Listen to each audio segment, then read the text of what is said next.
Hi friends, ఈరోజు మా ఇంట్లో ఏ వంటలు చూపిస్తారండి. ఇదిగోండి, వేడి వేడి చికెన్ పలావు, అంటే కలిపి చికెన్ అన్నం బియ్యం కలిపి వండడం, దాన్ని చికెన్ పలావ్ అంటారు. చూడండి, చూస్తుంటే ఎమ్మిగా ఇప్పుడే తినాలనిపిస్తుంది. చూడండి ఫ్రెండ్స్, ఎలా ఉంది.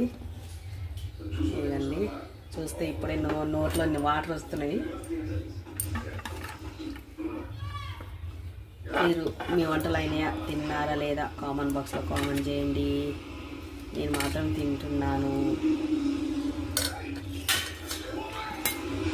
ఇదిగోండి, దానికి ఆనియన్, ఇదిగోండి లెమన్. ఇప్పుడు టేస్ట్ చూస్తాను, చూడండి. మీ ఇంట్లో వంటలు అయ్యాయా, తిన్నారా లేదా కామెంట్ బాక్స్లో కామెంట్ చేయండి. మాది మాత్రం చికెన్ పలావ్ అన్నం వేడివేడిగా ఉంది ఫ్రెండ్స్.